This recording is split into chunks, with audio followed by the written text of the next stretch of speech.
আসসালামু আলাইকুম গাইস, আশা করি আল্লাহর মধ্যে সবাই ভালো আছেন। তো সকাল সকাল বের হলাম গাড়িটা নিয়ে নিকুঞ্জের উদ্দেশ্যে। তো ওয়েদারটা আজকে ভালোই লাগতেছে। তো রাস্তা ওরকম খালি, জ্যামজট নাই আজকে, না বললেই নেই বলতে হলে। তো এই মুহূর্তে বনানী কবরস্থান ক্রস করলাম। দেখেন মানে পুরা রাস্তাই খালি। এরকম ওয়েদার আমি খুব কমই দেখি। মানে আজকে ওয়েদারটা আমার কাছে ভালো লাগতেছে, তো সেই জন্য আর কি ভিডিওটা করা হচ্ছে।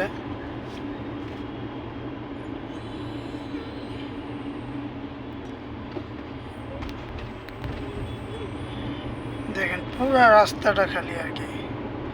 বাম সাইডে লিবেট এক্সপ্রেস হয়ে, তো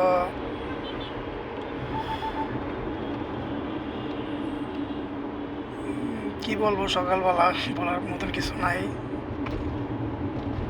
তো যারা ড্রাইভ করেন সবাই সাবধানে গাড়ি চালাবেন, মনোযোগ দিয়ে গাড়ি চালাবেন, কারণ একটি দুর্ঘটনা সারা জীবনের কান্নাটা সবাই জানে।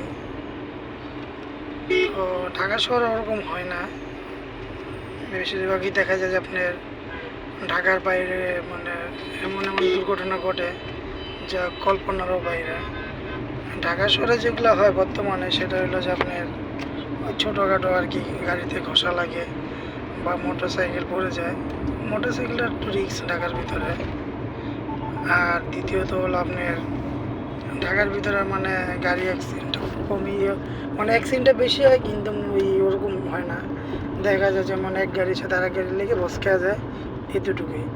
কিন্তু ঢাকার বাইরে আর কি ইনজুরটা বেশি হয় আপনার, কারণ ওখানে আপনি দেখা যায় যে আল্লাহ না করুক একটা গাড়ির সাথে একটা গাড়ি যদি লাগে, ওই জায়গায় দেখা যায় যে আপনার মানে মারা যাওয়ার সংখ্যাটাই বেশি থাকে। তো এটার জন্যই বললাম সবাই সাবধানে গাড়ি চালাবেন, নিয়ন্ত্রণ রেখে গাড়ি চালাবেন।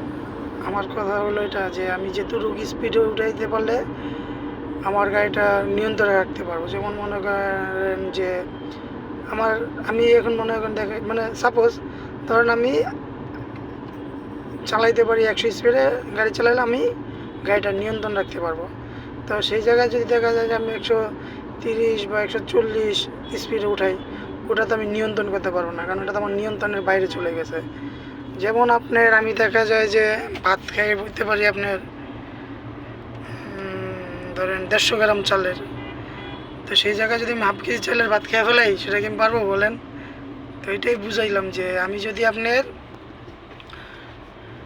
গাড়ি 100 বা 120 স্পিডে গাড়ি চালাইতে পারি, হ্যাঁ, বা আমি নিয়ন্ত্রণ রাখতে পারবো। 120-এ উঠলে আমি গাড়িটা নিয়ন্ত্রণ রাখতে পারবো। সামনে যদি একটা দুর্ঘটনা ঘটালো না করুক, বা একটা গাড়ি হাত ব্রেক করলো বা কেউ দৌড় দিল সামনের দিক দিয়ে, আমি গাড়িটা নিয়ন্ত্রণ রাখতে পারবো। কারণ আমি সেই জায়গায় যদি 130 বা 140 বা 150 স্পিডে চালাই, সেটাতে আমি আমার নিয়ন্ত্রণে রাখতে পারবো না।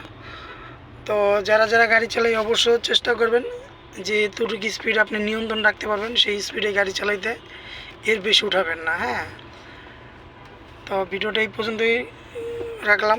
সবাই ভালো থাকবেন, আল্লাহ হাফেজ। আর সবাই আমার জন্য দোয়া করবেন, আর আমি আপনাদের জন্য দোয়া করব। আসসালামু আলাইকুম।